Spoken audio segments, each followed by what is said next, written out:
Guys, ಇವತ್ತು rocking star Yash ಅವರ all movie ಲಿಸ್ಟ್ನ ನೋಡೋಣ. ಮೊದಲು ನಮ್ಮ ಚಾನಲನ್ನು ಸಬ್ಸ್ಕ್ರೈಬ್ ಮಾಡ್ಕೊಳ್ಳಿ. ಅವರ ಮೊದಲನೇ ಚಿತ್ರ ಜಂಬದ ಹುಡುಗಿ 2007ರಲ್ಲಿ ತೆರೆ ಕಂಡಿದ್ದು, ಅದು ಎವರೇಜ್ ಅನಿಸ್ಕೊಂಡಿತ್ತು.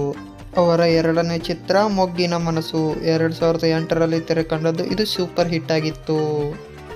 ಅವರ ಮೂರನೇ ಚಿತ್ರ ರಾಕಿ 2008ರಲ್ಲಿ ತೆರೆ ಕಂಡದ್ದು, ಇದು ಫ್ಲಾಪ್ ಆಗಿತ್ತು.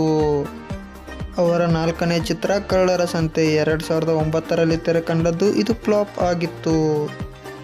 ಅವರ ಐದನೇ ಚಿತ್ರ ಗೋಕುಲ 2009ರಲ್ಲಿ ತೆರೆ ಕಂಡದ್ದು, ಇದು ಫ್ಲಾಪ್ ಆಗಿತ್ತು.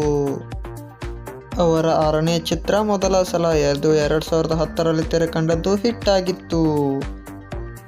ಅವರ ಏಳನೇ ಚಿತ್ರ ರಾಜಧಾನಿ, ಇದು 2011ರಲ್ಲಿ ತೆರೆ ಕಂಡದ್ದು, ಎವರೇಜ್ ಆಗಿತ್ತು. ಅವರ ಎಂಟನೇ ಸಿನಿಮಾ ಕಿರಾತಕ, ಇದು 2011ರಲ್ಲಿ ತೆರೆ ಕಂಡದ್ದು, ಹಿಟ್ ಆಗಿತ್ತು. ಅವರ ಒಂಬತ್ತನೇ ಸಿನಿಮಾ ಲಕ್ಕಿ, ಇದು 2012ರಲ್ಲಿ ತೆರೆ ಕಂಡದ್ದು, ಹಿಟ್ ಆಗಿತ್ತು. ಅವರ ಹತ್ತನೇ ಸಿನಿಮಾ ಜಾನು, ಇದು 2012ರಲ್ಲಿ ತೆರೆ ಕಂಡದ್ದು, ಎವರೇಜ್ ಆಗಿತ್ತು. ಅವರ 11ನೇ ಸಿನಿಮಾ ಡ್ರಾಮಾ, ಇದು 2012ರಲ್ಲಿ ತೆರೆ ಕಂಡದ್ದು, ಹಿಟ್ ಆಗಿತ್ತು. ಅವರ 12ನೇ ಸಿನಿಮಾ ಗೂಗ್ಲಿ, ಇದು 2013ರಲ್ಲಿ ತೆರೆ ಕಂಡದ್ದು, ಹಿಟ್ ಆಗಿತ್ತು. ಅವರ 13ನೇ ಸಿನಿಮಾ ರಾಜಹುಲಿ 2013ರಲ್ಲಿ ತೆರೆ ಕಂಡದ್ದು, ಸೂಪರ್ ಹಿಟ್ ಆಗಿತ್ತು. ಅವರ 14ನೇ ಸಿನಿಮಾ ಗಜಕೇಸರಿ 2014ರಲ್ಲಿ ಹಿಟ್ ಆಗಿತ್ತು. ಅವರ 15ನೇ ಸಿನಿಮಾ ರಾಮಾಚಾರಿ 2014ರಲ್ಲಿ ಬ್ಲಾಕ್ ಬಸ್ಟರ್ ಆಗಿತ್ತು. ಅವರ 16ನೇ ಸಿನಿಮಾ ಮಾಸ್ಟರ್ ಪೀಸ್, ಇದು 2015ರಲ್ಲಿ ತೆರೆ ಕಂಡದ್ದು, ಈ ಸೂಪರ್ ಹಿಟ್ ಆಗಿತ್ತು.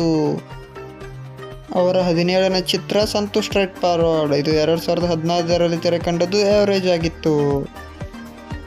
ಅವರ 18ನೇ ಸಿನಿಮಾ KGF ಚಾಪ್ಟರ್ 1, ಇದು 2018ರಲ್ಲಿ ತೆರೆ ಕಂಡದ್ದು, ಬ್ಲಾಕ್ ಬಸ್ಟರ್ ಹಿಟ್ ಆಗಿತ್ತು.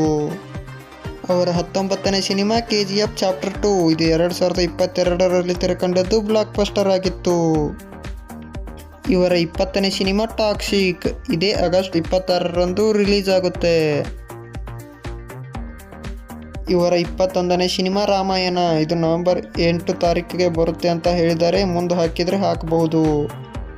ಯಶ್ ಅವರ ಯಾವ ಮೂವಿ ಇಷ್ಟ ಆಯಿತು ಅಂತ ಕಮೆಂಟ್ ಮಾಡಿ. ಹಾಗೆ ನಮ್ಮ ಚಾನಲ್ಗೆ ಹೊಸದಾಗಿ ವಿಸಿಟ್ ಕೊಟ್ಟಿದ್ದರೆ ಸಬ್ಸ್ಕ್ರೈಬ್ ಮಾಡಿಕೊಳ್ಳಿ.